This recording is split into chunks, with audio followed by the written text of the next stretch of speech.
కాబట్టి మరి కూడి వచ్చిన మీ అందరికీ ప్రభు యేసు క్రీస్తు నామములో వందనాలు చెల్లిస్తూ ఉన్నాను. నిజంగా మీరు చాలా మంచి, ఎందుకంటే టైం మార్చాం అయినప్పటికీ కూడా మీరందరూ మీ పనులన్నీ సదాయించుకొని టయానికి మాకంటే ముందు వచ్చారు. చాలా సంతోషం. హల్లెలూయా. ఎందుకంటే టైము కొంచెం మార్చాల్సి వచ్చింది. అంటే ఆ తీవ్రత అడిగినానికి ఇబ్బంది లేదు, కానీ ఇబ్బంది లేదు, కానీ ఆంధ్రరత్న నగరంలో 11 స్టార్ట్ అనగానే పాపం వాడు చాలా ఇబ్బంది పడతారు. అందుకని టైం మార్చాం. దాన్ని బట్టి కూడా మీరందరూ సహకరించారు, మీరందరూ సమయానికి వచ్చారు. పిల్లలు కూడా నిద్ర సాలకపోయినా మొత్తానికి మేలుకొని పిల్లలు కూడా వచ్చారు. అందుని బట్టి కూడా దేవాది దేవునికి వందనాలు, స్తోత్రాలు చెల్లిస్తాం. పిల్లల చదువుకున్న వాక్య భాగంలో శ్రేష్టమైన మాటలు దేవుడు మనకు జ్ఞాపకం చేస్తున్నారు. 2వ చరణం చూడండి. నీ శత్రువులు అల్లరి చేయుచున్నారు. ఇక్కడ మన శత్రువు సంఘ బిడ్డలకు, సంఘానికి, ఆత్మీయ బిడ్డలకు, ఆత్మీయ జీవితంలో జీవించే వారికి శత్రువులు ఏం చేస్తున్నారట? అల్లరి చేయించున్నారు. అల్లరి చేయించున్నారు. ఎందుకు అంటే మనం భక్తిలో బలపడకుండా, ప్రార్థనలో బలపడకుండా, సంఘములో స్థిరపడకుండా, ఎలాగైనా మనలను దేవుని సహవాసానికి దూరం చేయడానికి వాళ్ళు ఏం చేస్తున్నారు? సాతాను యొక్క ప్రేరేపణతో అల్లరి చేస్తూ ఉన్నారు. అల్లరి చేస్తూ ఏదో ఒక సమస్య, ఏదో ఒక బాధ, ఏదో ఒక ఇబ్బంది, ఏదో ఒక శ్రమ కలుగు చేసి మన కుటుంబంలో, మన జీవితంలో అల్లరిని సృష్టించి దేవుని సహవాసం నుండి మనల్ని దూరం చేయడానికి సాతాను ప్లాన్ చేస్తూ వాడిని మనం ఎదుర్కోవాలి, వాడిని మనం ఎదిరించాలి. అంటే మనం భక్తిలో స్థిరమైన వారముగా ఉండాలి, ప్రార్థనలో స్థిరమైన వారముగా ఉండాలి, దేవుని సహవాసంలో స్థిరమైన వారముగా ఉండాలి. ఇప్పుడే మన శత్రువు అనబడి సాతాను గాడు అల్లరి మన వద్ద నుండి తొలగిపోతుంది. అందుకని బైబిల్లో చక్కటి మాట, అపవాదంట తలవలసిన అవసరం లేదంట, వాడంతటికి వాడే పారిపోతాడు. ఎప్పుడంటే మనం దేవునిలో స్థిరమైన వారముగా ఉండాలి, దేవునిలో బలమైన వారముగా ఉండాలి. దేవునికి స్తోత్రం. హల్లెలూయా. చాలా మంది అనుకుంటారు లోకానుసారంగా స్థిరంగా ఉండాలి, బాగా బలంగా ఉండాలి. అంటే ఏంటి? ఆర్థికంగా, ఏమండి, కుటుంబ పరంగా, బంధుత్వంగా, బలంగా స్థిరంగా ఉంటే మన మీద గౌరవాడు ఏ శోధన రాదనుకుంటారు. నేను అంటాను, లోక సంబంధమైన స్థిరత్వము అస్థిరమైనది, అది నిలబడేది కానే కాదు. కానీ దేవునిలో స్థిరముగా ఉంటే, భక్తిలో స్థిరముగా ఉంటే, ఎంత శోధన వచ్చినా, ఎంత పోరాటం వచ్చినా, సాతాను గారు ఎంత అల్లరి సృష్టించినా దాని నుండి దేవుడు మనకు సహాయం చేసి మనకు తోడుగా ఉంటాడు. దేవునికి స్తోత్రం. హల్లెలూయా. హల్లెలూయా. ఇజ్రాయేలు నెమ్మదిగా బ్రతుకుతున్నారని, ఇజ్రాయేలు దేవుని సహవాసాలు కలిగి బ్రతుకుతున్నారని ఫిలిష్తీయులు, అమోరీయులు, జెరుబ్బీలు వీళ్ళందరూ ఆలోచన చేసి ఇజ్రాయేలు దేశంలో అల్లరి సృష్టించాలి. ఏం చేయాలంట? చెప్పండి. ఏం చేయాలి? అల్లరి చేయాలి. వారికి మనశ్శాంతి లేకుండా చేయాలని సాతాను ఆలోచన చేసి ఫిలిష్తీయులు, జెరుబ్బీలు, అమోరీయుల నుండి ఆర్థిక సహాయాన్ని పోగు చేసి డబ్బంతా కూడబెట్టి ఒక మనిషిని మేపుతా ఉన్నారు, ఒక మనిషిని పోషిస్తా ఉన్నారు, బాగా తిండి పెడుతున్నారు. కండలు కట్టాలి, బలవంతుడు కావాలి, బలవంతుడయ్యి కండలు గలవాలయ్యి ధైర్యం గలవాలయ్యి ఇశ్రాయేలు ప్రజల యుద్ధానికి వెళ్ళి అక్కడ యుద్ధంలో గెలవాలి, దేవుని ప్రజలకు అవమానము రావాలనే ఉద్దేశంతో గొలియాతుని మేపుతున్నారు. గొలియాతు ఎత్తైనటువంటి వాడు, 6 అడుగులు ఉంటాడు, బలమైన వాడు. వాస్తవానికి అమోరీయుల యొక్క, ఫిలిష్తీయుల యొక్క, ఎరువుల యొక్క ఆలోచన చాలా వరకు పనిచేసింది. గొలియాతును హతమార్చడానికి ఇశ్రాయేలు దేశం నుండి ఎవరు ముందుకు రాలా, భయపడ్డా. శత్రువు యొక్క అమరికి భయాప్రాంతులైపోయారు. ఫిలిష్తీయులు అమోరీయులు అనుకున్నారు కేవలం ఇశ్రాయేలు అయిపోయారు, ఎవరు ముందుకు రావట్లేదు అనుకున్నారు. అదే సమయంలో గొర్రెలు కాస్తున్నటువంటి దావీదుకు దేవుడు ప్రేరేపణ ఇచ్చాడు. దేవుడు ప్రేరేపణ ఇచ్చి రాజు దగ్గరికి పంపించాడు. రాజు దగ్గరికి, రాజా, శత్రువు అయినటువంటి వాడు మన దేశంలోకి వచ్చి అల్లరి చేస్తూ ఉన్నాడు, అల్లరి చెప్తూ ఉన్నాడు, వాడిని నేను సంహరిస్తాను, నాకు ఒక అవకాశం నువ్వు రాజాన్ని మీరు బ్రతులాడుతున్నాడు. రాజు అంటున్నాడు, మరి పొట్టోడువి, వాడు చూస్తే చాలా బలం కలిగి ఉన్నాడు, బలవంతుడిగా ఉన్నాడు. వాడి కొన్ని సంవత్సరములు ఆ దేశస్తులందరూ పోషించి మేపారు. వాడిని జయించడానికి నీ వల్ల కానీ దేవుడి యొక్క ఆత్మ దావీదును బలవంతం చేస్తా ఉంది. అడుగు రాజుని ఎట్టని ఒప్పించని దేవుడి ఆత్మ దావీదును బలవంతం చేస్తుంది. రాజును బ్రతులాడుతున్నాడు, దండం పెడుతున్నాడు. రాజా, ఒక అవకాశం ఇవ్వు, దేవుని బిడ్డల మనం, దేవుని సొత్తైన ప్రజల మనం, దేవుడు ఏర్పరచుకున్న జనంగా మనం. దేవుని స్తోత్రం. హల్లెలూయా, హల్లెలూయా. అబ్రహాము దేవుడు, ఇస్సాకు దేవుడు, యాకోబు దేవుడు మనకు తోడుగా ఉన్నాడు. రాజా, నేను వెళ్తాను ఇద్దాను. అప్పుడు సౌలు ఏం చెప్పాలి అర్థం కాక, యుద్ధానికి వెళ్ళాలంటే యుద్ధ వస్త్రాలు ధరించండి, యుద్ధ వస్త్రము ధరించండి.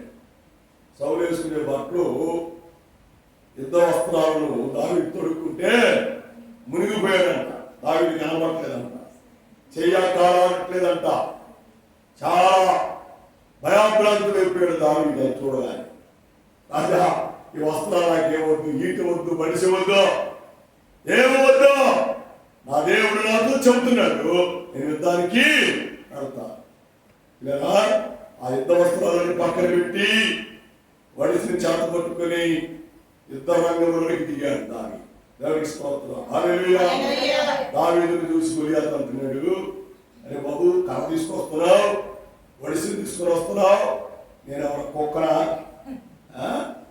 అంటే చెప్పకనే గొలియాతు దావీదుకి చెబుతున్నాడు, నేను కుక్కనా అంటున్నాను బాబు అని చెబుతున్నాడు. నేను కుక్కనా?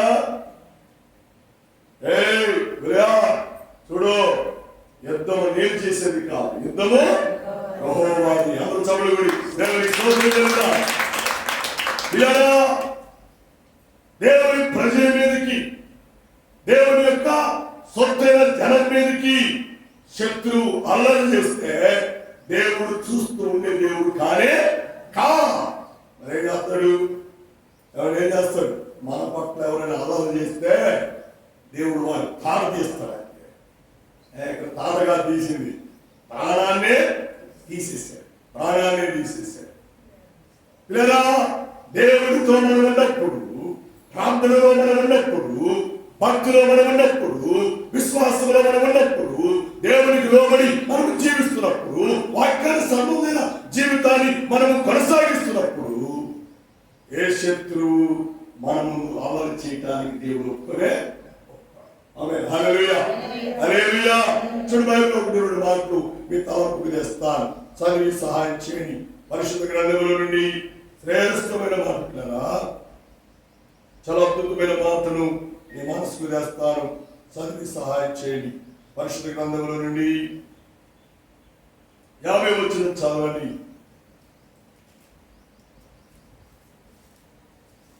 సారీ, 2వ అధ్యాయం 1వ వచనం. దావీదు కీర్తన 2వ కీర్తన 1వ వచనం చదవండి. అన్యజనులు ఎలా గంతులు వేస్తున్నారు, జనులు ఎలా వ్యర్థమైన దానిని కాల్చుచున్నారు. చూచారా, అన్యజనులు ఎలా గంతులు వేయుచున్నారు. చూచారా, అన్యజనులు ఏం చేస్తున్నారు? ఈ రోజున గంతులు వేస్తున్నారండి. అద్దు ఆపు లేకుండా, క్రమము లేకుండా, ఎవరి దేవుడి అందరి భయభక్తులు లేకుండా గంతులు వేస్తున్నారు. ఇష్టానుసారముగా ప్రవర్తిస్తున్నారు. ఇష్టానుసారముగా జీవించడానికి వారు పరిగెడుతున్నారు. అంత భయంకరం. దేవుని ఉగ్రత దేవుడు వారి మీదకి పంపించువాడిగా ఉన్నాడు. దేవునికి స్తోత్రం. హల్లెలూయా. సొదొమ పట్టణాన్ని మనం చూస్తే ఎవరి అన్యజనులు గంతులు వేస్తున్నారు. సొదొమ గంతులు వెలువడుతున్నాయి. సొదొమ క్రమం తప్పి జీవిస్తుంది. సొదొమలో దేవుని భయం లేదు, దేవుని భక్తి లేదు, ప్రార్థన లేదు, దేవుని అందరి సహవాసము లేదు. అందుకే దేవుడికి ఏమొచ్చింది? ఇప్పుడు పాపం వచ్చింది. అన్ని జనులు వేస్తున్న గంతులు, అల్లరి దేవునికి కోపాన్ని రేపుతుంది. కోపానికి రేపే సొదొమను దేవుడు ఏం చేశాడు? అగ్నితో కాల్చివేశాడు. అగ్నితో కాల్చివేశాడు. బాగా ఆలోచన చేయండి.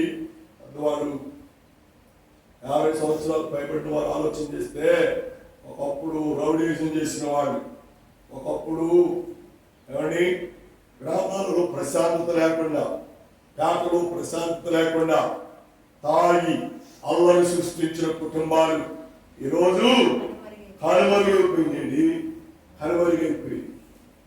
అర్థమైనా? గ్రామంలో పెద్ద మనుషులుగా ఉంటూ కథనాలు చేస్తూ వారి స్వార్థం కొరకు, వారి స్వలాభం కొరకు ఎవరి కుటుంబాలను విచ్ఛిన్నం చేసినటువంటి వారు, బంధువులకు పిల్లల మనశ్శాంతి లేకుండా చేసిన వారు, కుటుంబాలను విచ్ఛిన్నం చేసిన వారు ఈ రోజున గ్రామాల్లో కనబడలేదు. కారణమేంటంటే అల్లరి చేసేవారు, గంతులు వేసేవారిని చూస్తూ దేవుడు ఉండరు అని దేవుని వాక్యము ద్వారా దేవుడు మనకు జ్ఞాపకం చేస్తున్నాడు. దేవునికి స్తోత్రం. హల్లెలూయా, హల్లెలూయా. ఒకప్పుడు 50 సంవత్సరాలు వెనక్కి వెళితే 50 సంవత్సరాలు వెనక్కి వెళితే బ్రాహ్మణ కులం అన్ని కులాలను ఏలుబడి చేసి, అందరి మీద పెత్తనం చేసి, అందరినీ వారి యొక్క కబంధ హస్తాల్లో ఉంచుకున్నారు. కానీ ఈ రోజును చూస్తే వాళ్ళు ఎక్కడున్నారో, ఏమైపోయారో తెలియదు. కారణం పిల్లల దేవుని పిల్లల పట్ల, దేవుని ప్రజల పట్ల ఎవరైనా తిరస్కారమైన మనస్సు, అల్లరి చేస్తూ గంతులు వేస్తూ ఉంటే తగిన కాలం రాబోతుంది. ఆ కాలం దేవుడు వారిని, అల్లరి చేసేవారిని, గంతులు వేసేవారిని, దేవుని బిడ్డలను హింసలకు గురి చేసేవారిని, దేవుని పిల్లలను కష్టపెట్టేవారిని, దేవుని సొత్తైన ప్రజలను పిల్లల ఇబ్బంది పెట్టేవారిని దేవుడు ఏమాత్రం కూడా చూస్తూ ఉండరు అని దేవుని వాక్యము దేవుడు నాకు జ్ఞాపకం చేస్తున్నారు. దేవుని స్తోత్రం. హల్లెలూయా, హల్లెలూయా. ఫిలిష్తీయులు, అమోరీయులు, జెరుబ్బీలు ఇలా గొలియాతును ఎంతో బలశాలిగా వారు ఆర్థికంగా తీర్చిదిద్దారు. అంత చేసినా దేవుడు బిడ్డ ముందు పొట్టివాడు ఎవరి చాలా పొట్టివాడు. బైబిల్ మనం చూస్తే పొట్టివాడే దావీదు రాయబడి చాలా పొట్టివాడు. గొలియాతును చూడాలంటే దావీదు తలపైకి ఎత్తి చూడాలి. అలాంటి వ్యక్తిని దేవుడు బలపరిచాడు.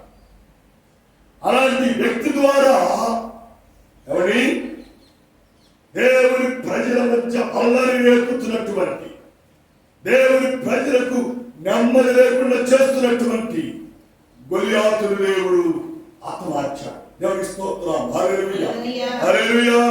బాబు, నీ కుటుంబం మీద, నీ బిడ్డల మీద, నీ ప్రజల మీద, మన సంఘం మీద, సహవాసం మీద ఎవరైనా అలాంటి వారు ఉంటే భయపడద్దు. మనం భయపడాల్సిన అవసరం లే. ఆడమేదంటే యుద్ధము యెహోవాది. దేవుని స్తోత్రం. హల్లెలూయా, హల్లెలూయా. కాబట్టి మనం దేవునిలో స్థిరమైన వారుగా ఉండాలి, ప్రార్థనలో స్థిరమైన వారుగా ఉండాలి, భక్తిలో స్థిరమైన వారుగా ఉండాలి. అప్పుడే పరిశుద్ధాత్మ దేవుడు మనకు సహాయం చేస్తాడు. పరిశుద్ధాత్మ దేవుడు మనలను బలపరచువాడిగా ఉంటాడు అని దేవుడి వాక్యము ద్వారా దేవుడు మనకు జ్ఞాపకం చేస్తాడు. చూడుకోవాడి తలపు చేస్తాను, చదివి సహాయం చేయండి. దైవ గ్రంథముల నుండి చాలా శ్రేష్టమైన మార్పు కదా.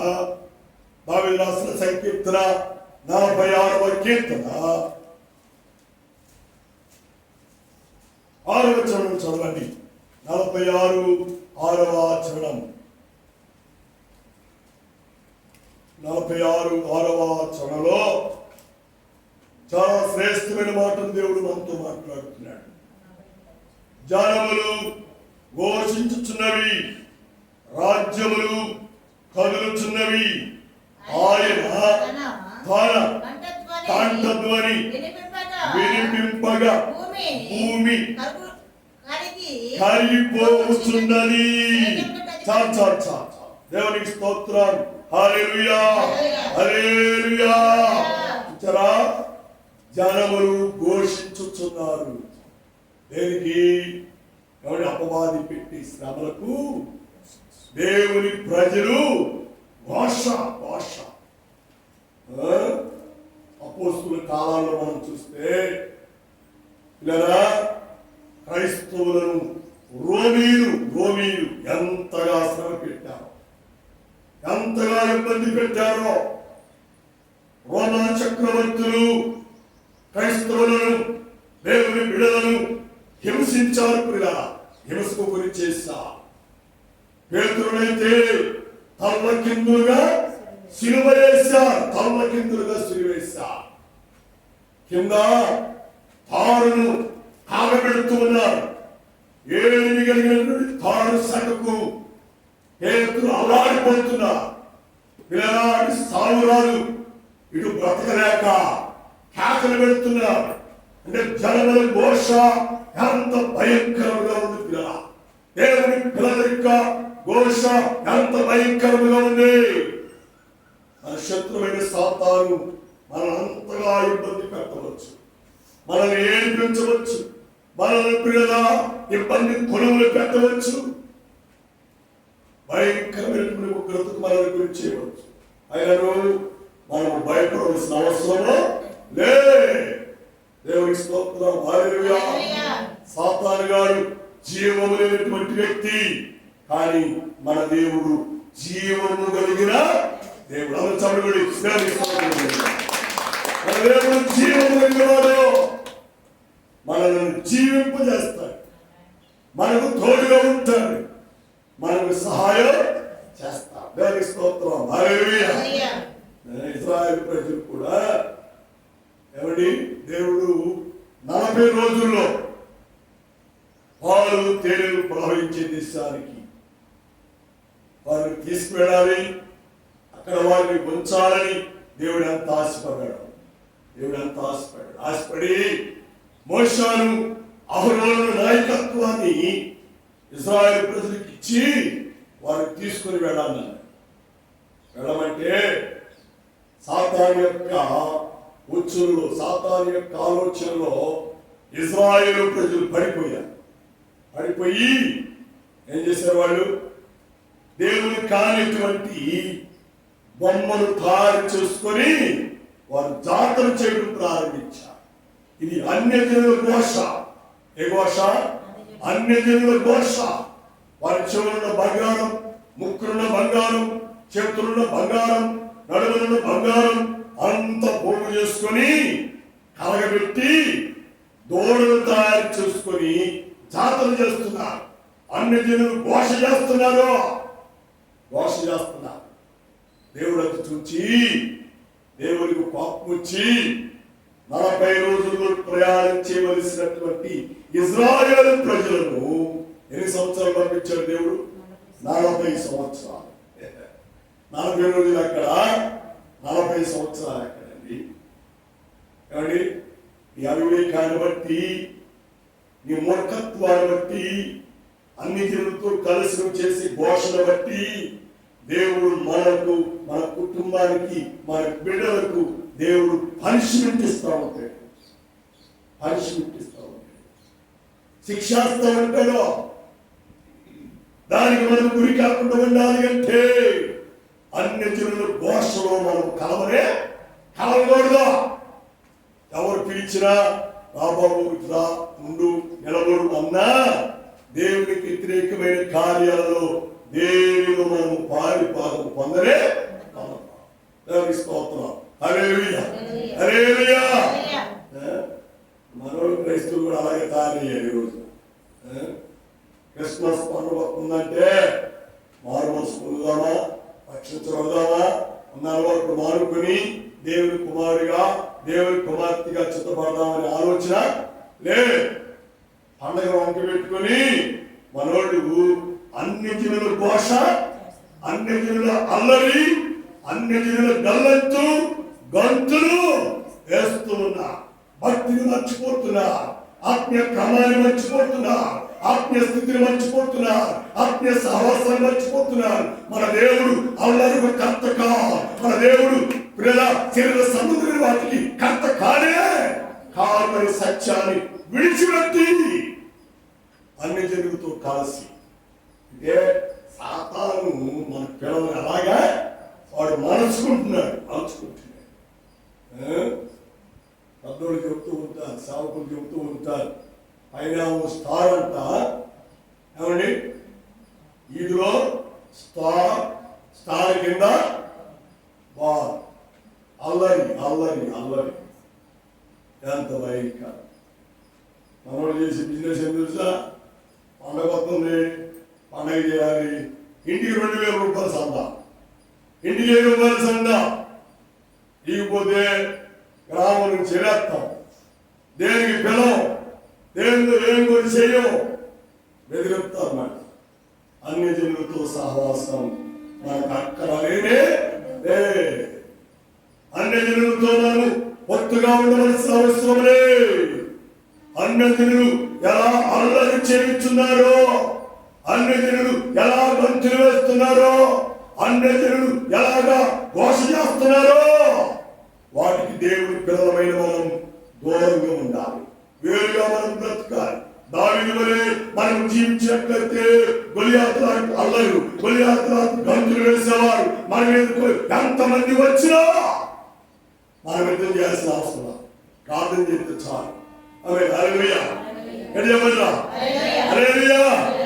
అపవాది మనం తరగకుండానే వాడు పారిపోతాడు. అలా పారిపోవాలి అంటే మనం పశ్చాత్తాపం కావాలి. వాడు పారిపోవాలి అంటే మనం విరిగి నలుగున హృదయంతో ప్రభు సన్నిధిలో ప్రార్థన చేసే వారంగా మనం ఉండాలి.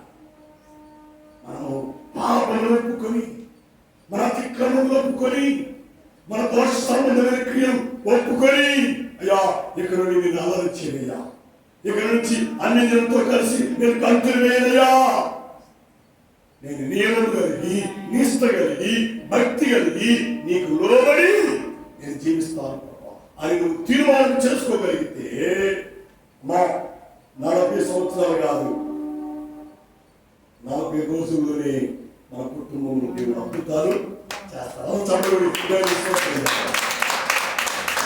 40 సంవత్సరాలు కాదండి, 40 రోజుల్లోనే దేవుని కార్యాలు మన కుటుంబంలో జరగటం ప్రారంభమవుతుంది. అది ఎప్పుడంటే మనం భక్తి కలిగి ఉండాలి. అది ఎప్పుడంటే మన విశ్వాసం కలిగి ఉండాలి. దేవుని సహవాసంలో మనం జీవించేవారుగా మనం ఉన్నప్పుడు దేవుని కార్యాలు దేవుడు మన పట్ల జరిగిస్తాడు. చురుకోమాట ముగిస్తాను, చదివి సహాయం చేయండి. అపోస్తుల కార్యాలు రండి. అపోస్తుల కార్యాలు 4వ అధ్యాయం 25వ వచనం 26వ వచనం. అపోస్తుల కార్యములు 4వ అధ్యాయం 25వ వచనం 26వ వచనం. అన్యజనులు ఎలా గంతులు వేసిరి, ప్రజలు ఎందుకు వ్యర్థమైన ఆలోచనలు పెట్టుకొని ప్రభువు మీద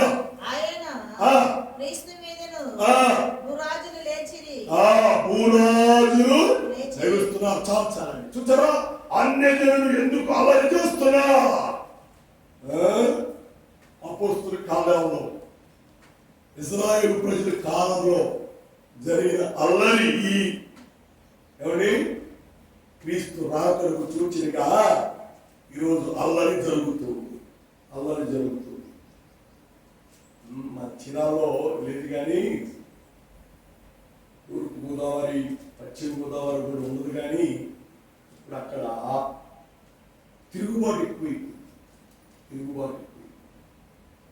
ఆరాధన జరగనివ్వట్లే, ప్రార్థనలు జరగనివ్వట్లే, ఈది సువార్తలు జరగనివ్వట్లే, కుటుంబ ప్రార్థనలు జరగనివ్వట్లే, ఉద్యమ సభలు జరగనివ్వట్లే. ఏం చేస్తుంది? అన్యజనులు అల్లరి చేస్తున్నారు. నిన్న దినపత్రికలో, వార్తాపత్రికలో వచ్చిన పేజీ ఏంటంటే, చర్చి మీద ఉన్న మైకులు ఉపదిస్తా ఉన్నారు. ఎందుకు ఉపదిస్తున్నారంటే అనాధికారికంగా ఉండేయండి, ఆర్డర్స్ లేవు, జీవో లేదు, పర్మిషన్ లేదు, ఏదో సాకులు చెప్పుకొచ్చి పైకి మైక్ సెట్ ఉపదిస్తా ఉన్నారు. ఎంత అల్లరి ఇప్పుడున్న ప్రభుత్వాలు చేసుకున్నారు. దేవుని బిడ్డలకు శ్రమలు రాబోతున్నాయి, భక్తులకు శోధనలు రాబోతున్నాయి, ప్రార్థించే దినాలు కరువు కాబోతున్నాయి, వాక్యం వినబడే దినాలు కరువు కాబోతున్నాయి. అన్యజనులు అల్లరి చేస్తున్నారు. వారు మారాలి, వారు దేవుని ప్రజలుగా మార్చబడాలి అంటే దేవుని పిల్లల మీద మనం ప్రార్థన చేయాలి, ప్రభు దగ్గర గోజాడాలి. దేవునికి స్తోత్రం. హల్లెలూయా, హల్లెలూయా.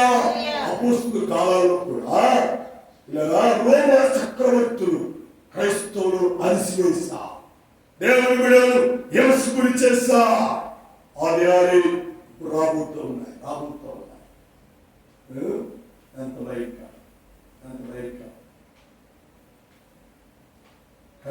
మేలుకొని దేవుని పిల్లల మీద మేలుకొని ప్రార్థన చేసి బాధభరితమైన ఆత్మను మనం కలిగి ఉండాలి. విశ్వాస సంబంధమైన ఆత్మను మనం కలిగి ఉండాలి. పరిపూర్ణమైన ఆత్మను మనం కలిగిన వారుగా ఉండాలి. అలా ఉండాలి అని పరిశుద్ధాత్మ దేవుడు ఉదయ కాలంలో మనతో మాట్లాడుతున్నాడు. శ్రేష్టమైన మాట. అన్యజనులు ఎలా అల్లరి చేస్తున్నారు, అన్యజనులు ఎలాగో గంతులు వేస్తున్నారో చూడండి. దేవుని సంగమా, వారిని అరికట్టాలంటే మనం యుద్ధం చేయడం కాదు, వారి కొరకు మనం ప్రార్థన. నీ కుటుంబానికి శ్రమ వస్తుందా? ప్రార్థన చేయి. నీ బిడ్డలకి శ్రమ వస్తుందా? ప్రార్థన చేయి. దేవునికి స్తోత్రం. హల్లెలూయా, హల్లెలూయా. మనం దేవునితో మనం ఉంటే దేవుడు మనల్ని బాధపరుస్తాడు. చురుకాకి ఒక మాట చెప్పి నేను ముగిస్తాను. దైవగ్రంథంలో నుండి చాలా శ్రేష్టమైన సంగతులని తలంపు చేస్తాను. మా 83వ కీర్తన మనం చదువుకున్నాం. 3వ వచనం చదవండి, 5వ వచనం చదవండి. 83 5వ వచనం. ఏక మనస్సుతో వారు ఆలోచన చేసి ఉన్నారు. నీకు విరోధముగా నిబంధన చేయించున్నారు. చూచారా, మా దేవుని పిల్లలకు విరోధముగా ఎన్ని ఆలోచన చేస్తున్నారు అన్ని జనులు. మన భక్తిని, మన విశ్వాస జీవితాన్ని, మనం దేవునితో ఉన్న సహవాసాన్ని దూరం చేయడానికి అన్ని జనులు ఎన్ని కుట్రలు పడుతున్నారో వాటిని మనం ఎదుర్కోవాలి, వాటిని మనం జయించాలి, వాటిని మనము ప్రార్థనాపూర్వకంగా మనం ఎదిరించువారుగా ఉండాలి.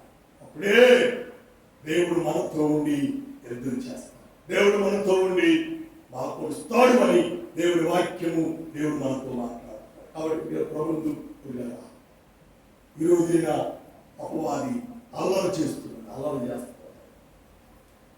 దేవుడి పిల్లలమైన మనకు ప్రశాంతత లేకుండా ఏదో ఒక చెడ్డ ఆలోచన, చెడ్డ తలంపులు మనసులో తెచ్చి మనల్ని గలిబి చేస్తామంటే, బైబిల్ చదువుకున్నామంటే చెడ్డ ఆలోచన చేస్తాం, కొంచెం ప్రార్థనలో ఉన్నామంటే దురాలోచన చేస్తాం, కొంత సమయం దేవుని పాదలు పట్టుకుని దేవుని బ్రతులు అనుకుందాము అంటే సాతాను మనశ్శాంతి లేకుండా చేస్తున్నాడు. వాడిని మనము ఎదిరించాలి, వాడిని మనము జయించాలి అంటే దావీదు వలె చిత్తపాటుగా ఉండాలి, దావీదు వలె విశ్వాసములు స్థిరమైన వారుగా ఉండాలి, బలమైన వారుగా ఉండాలి. అలాంటి వారుగా ఉంటే పరిశుద్ధాత్మ దేవుడు మనల్ని కాపాడుతాడు. దేవుని స్తోత్రం. హల్లెలూయా, హల్లెలూయా. ఒక దినాన, ఒక రోజుల్లో, సంవత్సరాల్లో మనం కూడా అన్ని జనులమే, ప్రార్థన పెడితే ఇంట్లో పనులు చేసుకుంటూ ఉండేవాళ్ళు పోకుండా, ఎవరైనా వాక్యం చెప్తానికి వస్తే వాళ్ళని పట్టించుకోకుండా మన పనులకు వాళ్ళు వెళ్ళిపోయాం అంటే ఏంటి? మనం అన్ని జనులమే. కానీ యేసు క్రీస్తు వారు అన్ని జనులుగా ఉన్న మనలను రక్షించు నిమిత్తమై భూలోకంలో 40వ తారీగా జన్మించి నీ అపరాధముల కొరకు, నీ దోషముల కొరకు, నీ పాపముల కొరకు ఆయన ప్రాణములు తిని రూపములు ఆకారాన్ని కోల్పోయి ఆఖరి కొట్టు వరకు నీ కొరకు, నా కొరకు దారిస్తాడు. ఆయన అమూల్యమైన శ్రేష్టమైన రక్తము ద్వారా కొనబడి ఆయన సొత్తైన ప్రజలుగా మనం తీర్చబడ్డాం. ఆమేన్. హల్లెలూయా, హల్లెలూయా, హల్లెలూయా. ఎంత గొప్ప ధన్యత దేవుడు మనకి ఇచ్చాడు. ఇదే ధన్యతలోనికి ఈనాడు ఉన్న అన్ని జనులు రావాలి, అన్ని జనులు మారాలి, అన్ని జనులు దేవుని కుమారుడుగా, దేవుని కుమార్తెలుగా తీర్చబడాలి. అంటే నీ మీద, నా మీద దేవుడు భారం పెట్టాడు. వారి కొరకు ప్రార్థన. అల్లరి రేపుతున్న ఈ ప్రభుత్వాలలో మార్పు రావాలి, అల్లరి రేపుతున్నటువంటి ఈ యొక్క అధికారులలో మార్పు రావాలి. అంటే దేవుని పిల్లలమైన మనం ఐక్యత కలిగి, హల్లెలూయా, హల్లెలూయా, దేవునిలో బలవంతులమై మనం ప్రార్థన అప్పుడే అన్ని జనులు మారాలి. మారుతారు. అల్లరి ఆగిపోతుంది, గంతులు చేయటం ఆగిపోతుంది, దేవుని బిడ్డలుగా తీర్చబడతా. అలాగా నీవు మనమందరం ఉండి దేవుని పనిలో ముందుకు కొనసాగి ప్రశాంతమైనటువంటి శాంతమైనటువంటి దేవుని సొత్తైన ప్రజలుగా మనం జీవించి ఇచ్చే రాజ్యానికి ప్రభుత్వ రాజ్యాలు వారసులు కావాలని ప్రభు పేరిట ప్రభు నామములు మనం చేస్తున్నాం. దేవుడి మాటలు, దేవుడి వాక్యాన్ని మనందరి కొరకు దీవించి ఆదరించి ఆశీర్వదించుగాక. ఆమేన్.